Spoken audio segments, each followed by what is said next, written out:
मैं Hariom Hindi high school से जीजे शाह कक्षा 10 विज्ञान का अध्याय 16 प्राकृतिक संसाधनों का समपोषित प्रबंधन समझाने जा रहा हूँ।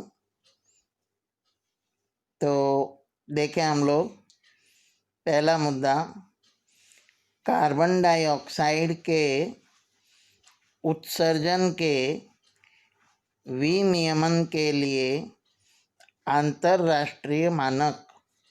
जैसे कि आप जानते हैं, वातावरण में कल कारखानों से या मानवों की दैनिक प्रवृत्तियों से, वाहन व्यवहार से कार्बन डाइऑक्साइड का उत्सर्जन होता है।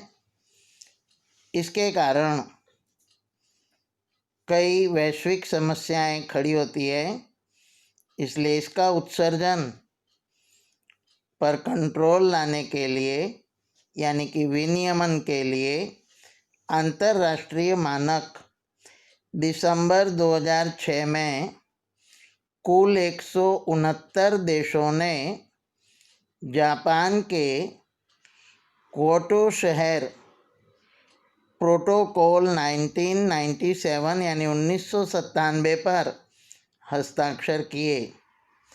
इस प्रोटोकॉल के अनुसार औद्योगिक देशों ने कार्बन डाइऑक्साइड एवं अन्य ग्रीन हाउस वायु के संयुक्त उत्सर्जन में 1990 के स्तर से, यानी कि 1990 तक जो कार्बन डाइऑक्साइड का स्तर था उसमें 5% कमी करने की कोशिश करनी है, ऐसा 169 देशों ने तय किया। अब आगे हम देखें तो कार्बन डाइऑक्साइड यानी CO2 वायु का विनियमन क्यों आवश्यक है। आप सभी जानते हैं विद्यार्थी मित्रों, ये मुख्य ग्रीन हाउस वायु है। अब ग्रीन हाउस वायु के कारण वैश्विक ताप में वृद्धि होती है, जिससे वातावरण में अनिच्छनीय यानी कि इच्छा के विरुद्ध परिवर्तन होते हैं। आप जानते हैं, जब वातावरण का तापमान बढ़ेगा तो ध्रुवीय प्रदेशों का बर्फ पिघलेगा, समुद्रों में पानी की सतह बढ़ेगी, जिससे सुनामी जैसे तूफान आएंगे और उससे पृथ्वीवासियों को, जो नीचे अक्षांश वाले क्षेत्रों में रहते हैं, उन्हें ऊंचे स्थान पर जाना होगा और इससे जान माल की हानि होती है। ये ग्रीन हाउस असर को रोकने के लिए ही CO2 का विनियमन आवश्यक है। CO2 का विनियमन तो आवश्यक है, पर अब हम उसके सरल उपाय देखें तो सबसे बड़ा सरल उपाय है वृक्षारोपण। आप जानते हैं कि वृक्ष कार्बन डाइऑक्साइड को ग्रहण करके प्रकाश संश्लेषण की क्रिया से अपना भोजन बनाती है और सृष्टि का पालन करती है। साथ ही साथ वृक्ष यानी ऑक्सीजन की फैक्ट्री, यानी वृक्षारोपण से कार्बन डाइऑक्साइड का शोषण तो होगा ही, पर साथ में जो पृथ्वी पर वनस्पति के ग्रीन कवर की, इनकी सुरक्षा जितनी हम करेंगे हरी वनस्पति की, उतना ही CO2 के विनियमन को हम अच्छी तरह से अंजाम दे पाएंगे। अब आगे देखें तो एक शब्द आपने समाचार पत्रों में और न्यूज़ में सुना होगा, ग्लोबल वार्मिंग। ग्रीन हाउस वायुओं में होने वाली वृद्धि के कारण पृथ्वी के औसत तापमान में होने वाली वृद्धि को वैश्विक ताप या ग्लोबल वार्मिंग कहते हैं। अभी हमने ऊपर समझा था कि ग्रीन हाउस वायुओं में कार्बन डाइऑक्साइड मुख्य गैस है, जिसका एक गुणधर्म है वो गर्मी का शोषण करती है, अर्थात पृथ्वी पर आने वाली सौर विकिरणों में ऊष्मा का शोषण करके पृथ्वी के औसत तापमान में वृद्धि होती है और इसे हम वैश्विक ताप या ग्लोबल वार्मिंग कहते हैं। अब पर्यावरण की सुरक्षा के लिए जागरूकता लाने वाले संगठन, ऐसी कई संस्थाएं हैं जो पर्यावरण की सुरक्षा में जागरूकता लाने का प्रयत्न करती हैं, जिसमें हम एक देखें तो NGOs, N से नॉन, G से गवर्नमेंट, O से ऑर्गेनाइजेशंस, इस तरह NGOs, फिर CSE, the centre for science and environment, और आगे देखें तो TERI यानी the energy and resourcing institute, VTI यानी wild life trust of India, NRM natural resource management, ये सारे संगठन पर्यावरण की सुरक्षा के लिए कार्यरत हैं। आगे हम देखें तो पर्यावरण एवं नैसर्गिक स्रोतों की सुरक्षा के लिए हमारा क्या योगदान है। तो पर्यावरण और नैसर्गिक स्रोतों की सुरक्षा के लिए विद्यार्थी मित्रों, सबसे पहला योगदान हम सार्वजनिक वाहन का उपयोग करके कर सकते हैं। आजकल हम देख रहे हैं प्रत्येक परिवार में प्रति व्यक्ति वाहन हो रहे हैं। इतने सारे वाहन यदि वाहन व्यवहार में उपयोग में आएंगे तो स्वाभाविक है ईंधन के दहन से कार्बन डाइऑक्साइड जैसी ग्लोबल वार्मिंग करने वाली गैसों का वायुमंडल में प्रमाण बढ़ेगा। इसलिए सार्वजनिक वाहन का उपयोग, जैसे कि बस, metro train, electric train, auto, इनका सार्वजनिक वाहनों का हम उपयोग करें तो पर्यावरण की सुरक्षा हम कर सकते हैं। दूसरा, लकड़ी के फर्नीचर का कम उपयोग करें। आप जान रहे हैं आज हर घर को लेने से पहले घर को सजाने के लिए और सुख सुविधा उत्पन्न करने के लिए अक्सर हम लकड़ी के फर्नीचर का उपयोग करते हैं। फर्नीचर का उपयोग करना चाहिए, परंतु हो सके तो स्टील, लोहे और ब्रास जैसी धातुओं का अधिक उपयोग करके हम लकड़ी के फर्नीचर का उपयोग कम करें तो ये भी हमारा एक योगदान होगा पर्यावरण की सुरक्षा में। नैसर्गिक स्रोतों की सुरक्षा।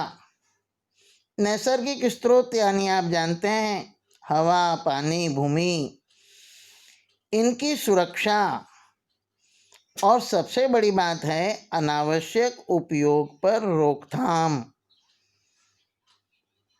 हमें कंजूसी नहीं करनी है, पर कर कसर तो करनी ही चाहिए।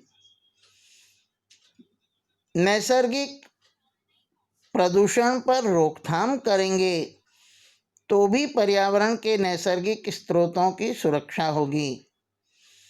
नैसर्गिक प्रदूषण पर रोकथाम ये भी मानव समुदाय कर सकता है। पेस्टिसाइड्स यानी जंतुनाशक, आप हम देख रहे हैं कि पेस्टिसाइड्स का उपयोग अधिक कृषि पैदावार प्राप्त करने के लिए बेफाम उपयोग कर रहे हैं। इससे तात्कालिक फायदा तो होता है, पर जमीन बंजर हो जाती है और भूमि के अंदर रहा जल भी प्रदूषित हो सकता है।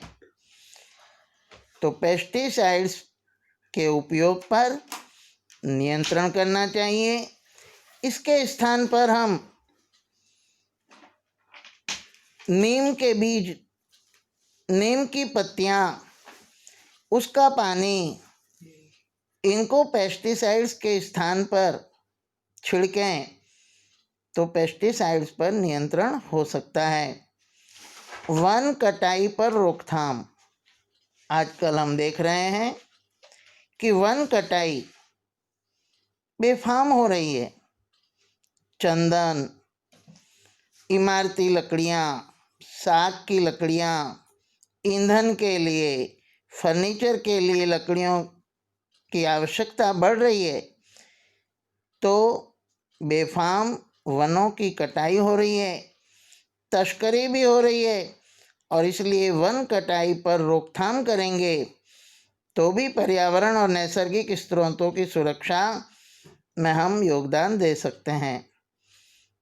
आगे हम देखें तो गंगा नदी, जो हमारे भारत की सबसे श्रेष्ठ नदी, सभी पापों को उसमें धोया जाता है, परंतु अफसोस इस बात का है कि गंगा नदी में भी मुर्दों की अस्थियां, मुर्दों की राख और कल कारखानों का, केमिकल फैक्ट्रियों का प्रदूषित जल आदि कचरा इसमें बहाया जाता है। इसलिए इसे स्वच्छ करने के लिए भी राष्ट्रीय मिशन चल रहा है। आपको मालूम होगा अक्टूबर 2016 में ये राष्ट्रीय मिशन स्थापित हुआ। नमामि गंगे कार्यक्रम जून 2014 में आरंभ हुआ। पानी की शुद्धता बढ़ाने के लिए तथा प्रदूषण के नियंत्रण के लिए ये कार्य करते हैं। पानी में रहे रोग कारक सूक्ष्म जीवाणुओं का प्रदूषण हटाने के लिए ये राष्ट्रीय मिशन कार्य कर रहा है। तो इस तरह गंगा को भी स्वच्छ करने के लिए हमारा राष्ट्रीय मिशन चल रहा है। अब पर्यावरण की सुरक्षा के लिए विद्यार्थी मित्रों 5 आर याद रखिए। पहला आर है रिड्यूस, यानी कम उपयोग। कम उपयोग, बिजली उपकरणों के स्विच बंद करना, जैसे कि आज प्रथा है हर व्यक्ति अपने अपने कमरे में बंद रहता है और हर कमरे में एसी, लाइट, टीवी जैसी लाइटों का, बिजली का उपयोग होता है, बिजली के उपकरणों का उपयोग होता है, जिससे कम करना, यानी कि जब आवश्यकता न हो तब बिजली उपकरण के स्विच बंद कर देने चाहिए। समूह में एक ही कमरे में बैठकर परिवार के सदस्यों को टीवी देखना चाहिए। इसके अलावा टपकते नल की मरम्मत करनी चाहिए। आप देख रहे होंगे हर घर में एक आध दो नल टपकते रहते हैं जिसकी हम परवाह नहीं करते। कभी आप 1 घंटे के लिए उस टपकते नल के नीचे एक बर्तन रखकर देखिए और सोचिए कि 1 घंटे में कितना लीटर पानी बर्बाद हुआ। ऐसा 24 घंटे का जोड़िए, महीने का जोड़िए, साल का जोड़िए और इस तरह पूरे देश के हर घर का सोचिए तो हमें अफसोस होगा कि हम पर्यावरण की सुरक्षा क्यों नहीं कर पाते हैं। और इसलिए हमें टपकते नल की मरम्मत तुरंत करानी चाहिए। आहार व्यर्थ नहीं करना चाहिए। भोजन उतना ही लो जितना हमें आवश्यक है। शादी ब्याह में, सामाजिक फंक्शनों में हम देखते हैं कि भोजन थाली भर भर के लेते हैं। भाई माल पराया है, पेट अपना है। आहार की कदर करनी चाहिए। बचे हुए आहार को गटरों में नहीं फेंकना चाहिए पर किसी के उपयोग में आए ऐसी व्यवस्था करनी चाहिए। कम उपयोग में बिजली का उपयोग कम करने के लिए सोलर उपकरणों का उपयोग करना चाहिए। जल वितरण की योग्य व्यवस्था करनी चाहिए।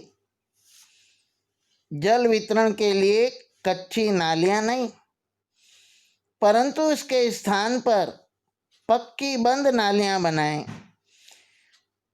या पाइपलाइन बनाएं तो जल का बिगाड़ नहीं होगा और जल वितरण अच्छी व्यवस्था से हो पाएगा। आगे देखें तो दूसरा आर है रिफ्यूज यानी इनकार करना। आप देख रहे हैं कि वर्तमान में थैली लेकर घर से जाना शर्म की बात है।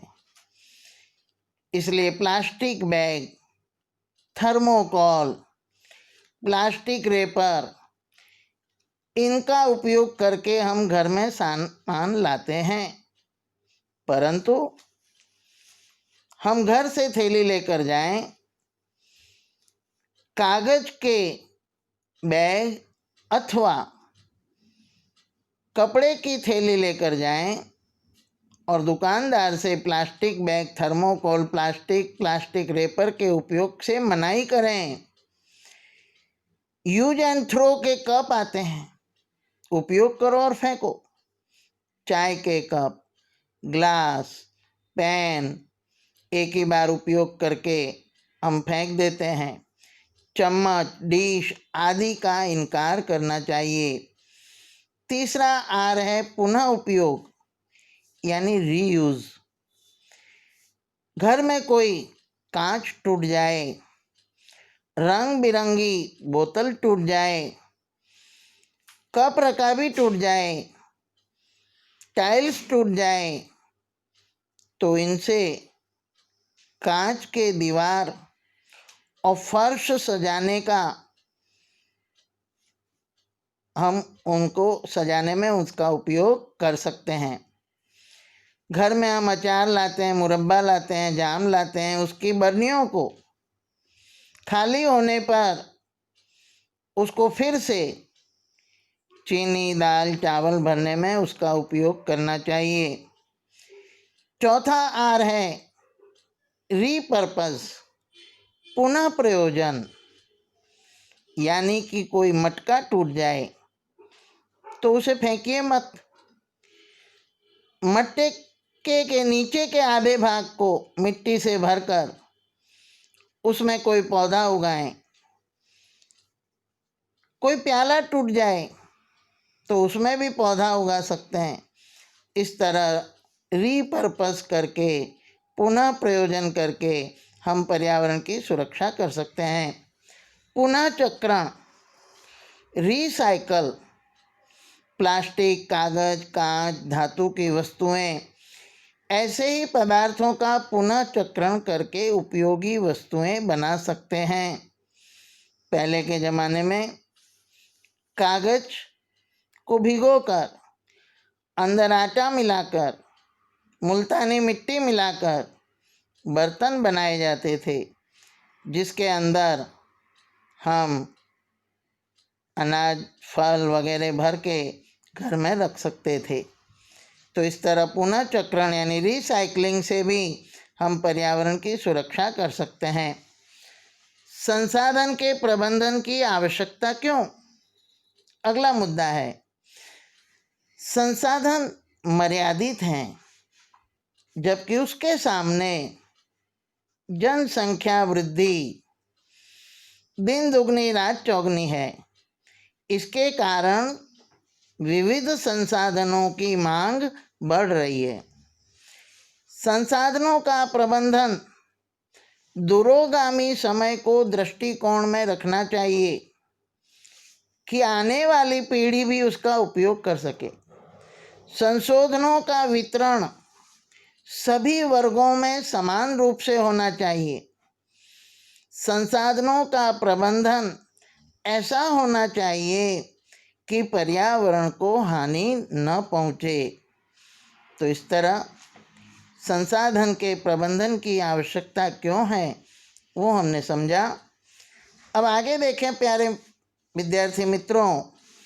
तो अब एक प्रश्न है कि पर्यावरण मित्र यदि हमें बनना है तो हमारी आदतों में क्या क्या परिवर्तन लाना होगा। पॉलीथीन बैग के स्थान पर कपड़े या कागज की थैली का उपयोग करें। सार्वजनिक वाहन या साइकिल का उपयोग करें। कचरे का योग्य व्यवस्थापन करें। घर में जैविक कचरा और सामान्य कचरे को अलग अलग छांटकर फिर उसका निकाल करने का, आजकल तो आप जानते हैं घर घर से कचरा उठाने के लिए आते हैं, तो कचरे का व्यवस्थापन करें।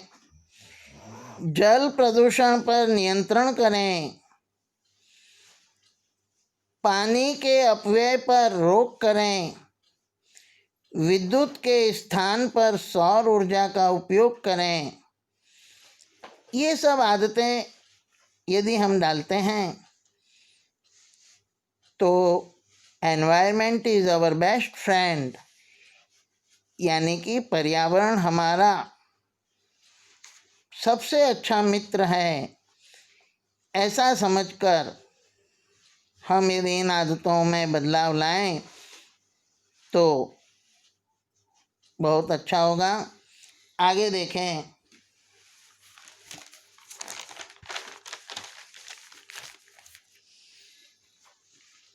तो संसाधनों के दोहन के लिए कम अवधि के उद्देश्यों के प्रयोजन के लाभ। तो मात्र वर्तमान पीढ़ी की मूल आवश्यकता प्रदान होती है। संसाधनों का दोहन करने से वर्तमान पीढ़ी को अपनी मूलभूत आवश्यकता प्राप्त होती है। औद्योगिक विकास भी तीव्र होता है। कृषि उत्पादन भी तीव्र बनता है। आर्थिक विकास भी तीव्र बनता है। ये तात्कालिक लाभ हैं। अब आगे हम देखें कि कम अवधि की परियोजना और लंबी अवधि की परियोजना में क्या अंतर है। तो अभी हमने देखा कम अवधि की जो परियोजना है उसमें वर्तमान नस्ल यानी कि पीढ़ी को ही लाभदायी है, जबकि लंबी अवधि की कोई परियोजना बनाएं तो वर्तमान पीढ़ी के साथ साथ भावी पीढ़ी को भी, दोनों के लिए लाभदायी होगी। दूसरा मुद्दा देखें तो कम अवधि की परियोजना से कम समय में तीव्र विकास होगा। जैसे कि पेस्टिसाइड्स का उपयोग करके हम तात्कालिक रूप से अधिक फसल प्राप्त करेंगे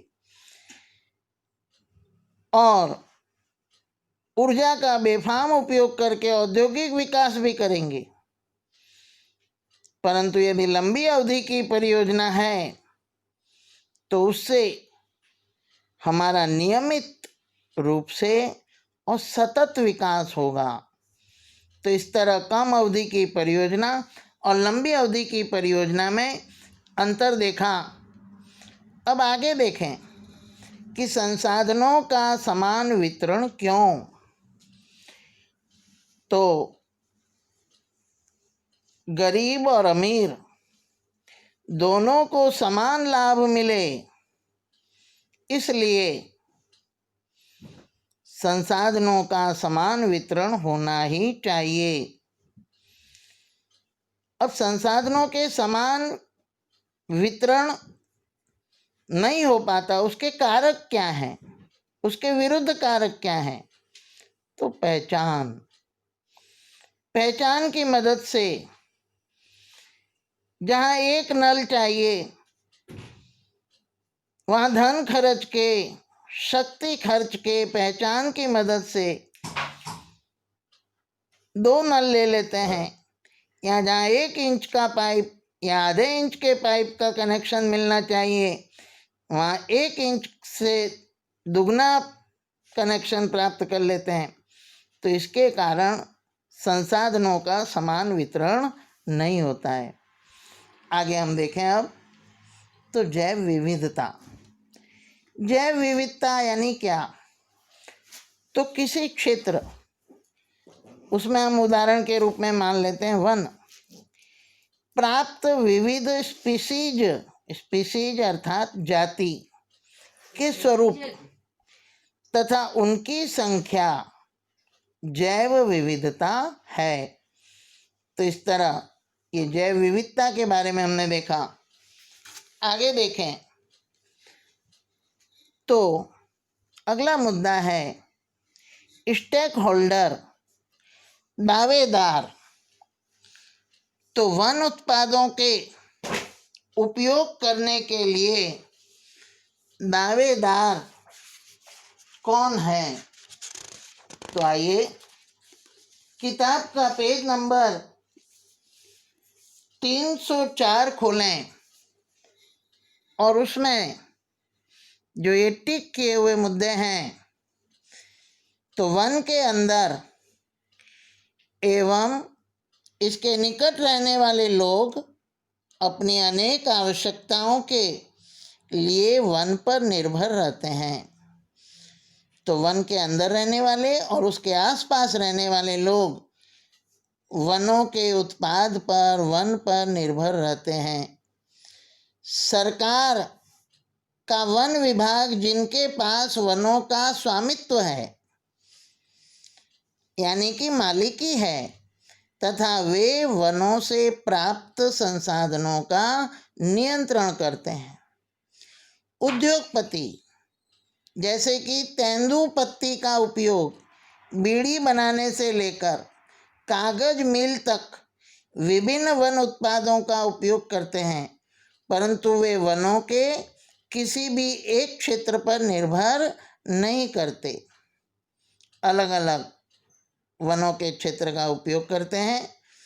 आगे देखें तो वन जीवन एवं प्रकृति प्रेमी जो प्रकृति का संरक्षण इसकी आद्य अवस्था में यानी मूलभूत रूप से करना चाहते हैं, ये 4 स्टेक होल्डर यानी वन संपत्ति का उपयोग करने के दावेदार माने जाते हैं। आगे देखें मित्रों, तो हमारा मुद्दा है कि वन संरक्षण में विश्नोई जाति का योगदान। वन की सुरक्षा के लिए विश्नोई जाति, आपने शायद भूगोल या इतिहास में पढ़ा भी होगा कि राजस्थान के विश्नोई समुदाय के लिए वन एवं वन्य प्राणी संरक्षण उनके धार्मिक अनुष्ठान का भाग बन गया है।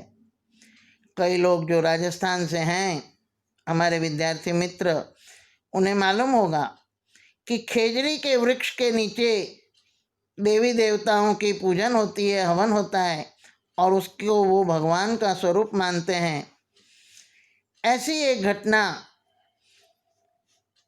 खेजड़ियों के पेड़ के रक्षण के लिए अमृता देवी बिश्नोई ने 1731 में राजस्थान के जोधपुर के पास खेजराली गांव में खेजड़ी वृक्ष का रक्षण करने के लिए 363 लोगों के साथ अपने आप को बलिदान कर दिया और भारत सरकार ने उनकी स्मृति में जब इस घटना की जानकारी हुई तो उनका ये बलिदान देखकर अमृता देवी बिश्नोई राष्ट्रीय पुरस्कार की व्यवस्था की गई। आगे हम देखें तो अगला मुद्दा है वन एवं वन जीवन का संरक्षण क्यों।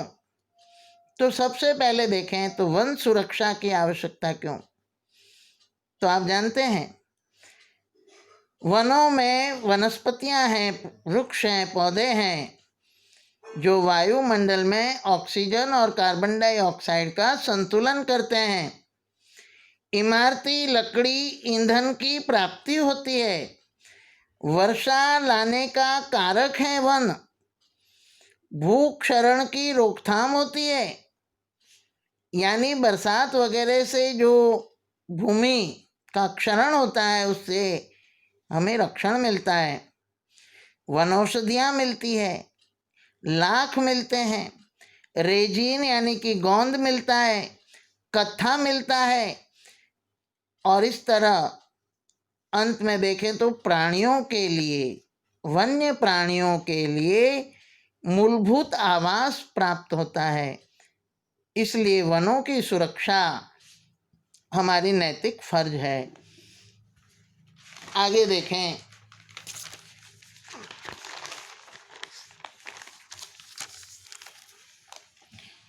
तो वन्य जीवों की सुरक्षा, पारितंत्र की सुरक्षा के लिए, वन में बीज विकिरण के लिए, वन्य जीव जब एक स्थान से दूसरे स्थान में जाते हैं तो पौधों से टकराते हुए जाते हैं, पौधों से छूते हुए जाते हैं और इसके कारण उनके बीज उनके पैरों से, उनके शरीर से अनेक जगह दूर दूर तक फैल जाते हैं और उससे वनस्पति के पौधों का दूर दूर के क्षेत्रों में विकास होता है। आहार श्रृंखला की सातत्यता बनाए रखने के लिए, आप जानते हैं आहार श्रृंखला, सभी जीव परस्पर एक दूसरे से अपने पोषण के लिए जुड़े हुए हैं। जैसे शाकाहारी वनस्पतियों का उपयोग करते हैं, शाकाहारी यानी कि तृणभक्षी जो होते हैं उनका, जैसे खरगोश वगैरह का लोमड़ी कुत्ते शिकार करते हैं, लोमड़ियों का शेर शिकार करती है। इस तरह ये आहार श्रृंखला का सातत्य तभी बनेगा जब वन जीवों की सुरक्षा होगी। आगे देखें तो वन्य सुरक्षा के लिए कुछ उपाय बताए हैं। हम देखें तो ईंधन इमारती लकड़ी की प्राप्ति हेतु वन कटाई पर नियंत्रण लगाना चाहिए। ईंधन के लिए लकड़ियों के स्थान पर उनकी सूखी डालियों को काटकर भी ईंधन प्राप्त कर सकते हैं, नहीं कि वन कटाई करके। वृक्षारोपण के द्वारा आम जनता को भी वन संरक्षण में जोड़ना चाहिए। वैज्ञानिक संशोधनों द्वारा वन सुरक्षा में सुधार लाना चाहिए। प्रकृति शिक्षा के वर्कशॉप में विद्यार्थियों को वन सुरक्षा की समझ देनी चाहिए। महोत्सव के लिए शिकार पर प्रतिबंध लगाना चाहिए। चंदन है, वनौषधि है, इनकी तस्करी पर रोक लगाना चाहिए। इन सब के लिए वन सुरक्षा के लिए ये सब उपाय यदि हम अपनाएं तो अच्छा होगा। अगला मुद्दा विद्यार्थी मित्रों देखें तो वन सुरक्षा से लगता हुआ चिपको आंदोलन, जिसके बारे में भी आपने भूगोल में पढ़ा होगा। अब हम विज्ञान के पुस्तक के 306 नंबर के पेज पर देखें और चिपको आंदोलन की जानकारी लें।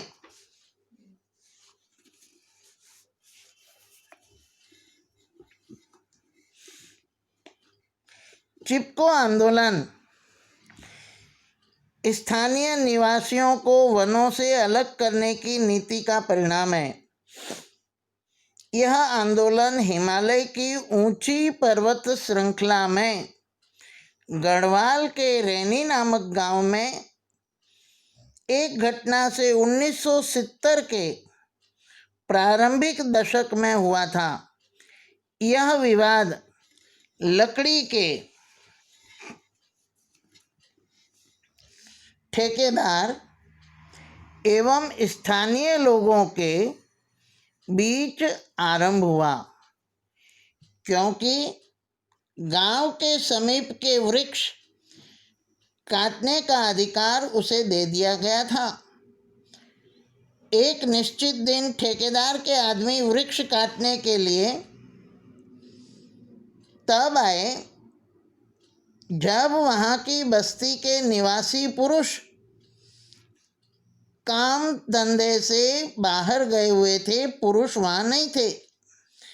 बिना किसी डर के वहाँ की महिलाओं ने अपनी वीरता दिखाई, फौरन वहाँ पहुँची और उन्होंने पेड़ों को अपनी बाहों में भर लिया, चिपक गईं और ठेकेदार के आदमियों को वृक्ष काटने से रोका। अंततः ठेकेदार को अपना काम बंद करना पड़ा। तो ये होता है वनों की सुरक्षा में लोक भागीदारी, जन जागरूकता। इसके लिए आगे बढ़कर हम देखें तो चिपको आंदोलन बहुत तेजी से बहुत से समुदाय में फैल गया। जनसंचार ने इसे योगदान दिया और सरकार को यह सोचने पर मजबूर कर दिया कि वन किसके हैं तथा वन संसाधनों के समुचित उपयोग के लिए प्राथमिकता तय करने के लिए उन्हें पुनर्विचार पर मजबूर कर दिया। तो ये होता है जनशक्ति का प्रभाव। और इस तरह चिपको आंदोलन से वनों को सुरक्षा मिली और सरकार को भी पुनः सोचने का मौका प्राप्त हुआ। आगे हम देखें तो चिपको आंदोलन के बाद अब अंत में मुद्दा है कोयला और पेट्रोलियम का विवेकपूर्ण उपयोग। ये भी प्राकृतिक संसाधन है। आप जानते हैं कि कोयला और पेट्रोलियम के निर्माण में लाखों वर्ष लगते हैं, इसलिए ये पुनः अप्राप्त स्रोत है। इनके भंडार सीमित हैं और आप जान रहे हैं कोयला, पेट्रोल, डीजल, केरोसिन, इन सब के उपयोग दिन प्रतिदिन बढ़ते जा रहे हैं। इनके दहन से कार्बन, नाइट्रोजन और सल्फाइड के ऑक्साइड उत्पन्न होते हैं जो वायुमंडल को प्रदूषित करते हैं और ग्रीन हाउस प्रभाव उत्पन्न करते हैं। वैश्विक ताप में वृद्धि होती है। इसलिए प्यारे विद्यार्थियों, कोयला और पेट्रोलियम का हमें विवेकपूर्ण उपयोग करना चाहिए।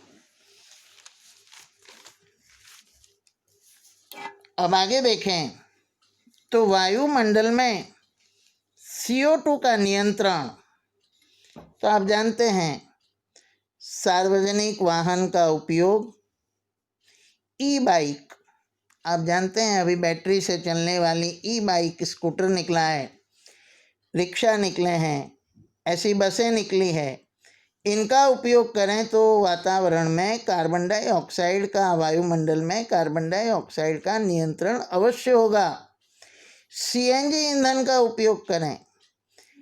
कचरे को जलाने के बजाय उस कचरे का उपयोग करके हम बायोगैस बनाएं तो आम के आम गुठली के दाम मिलेंगे, कचरे का व्यवस्थापन भी होगा और साथ में ईंधन के रूप में बायोगैस भी मिलेगी।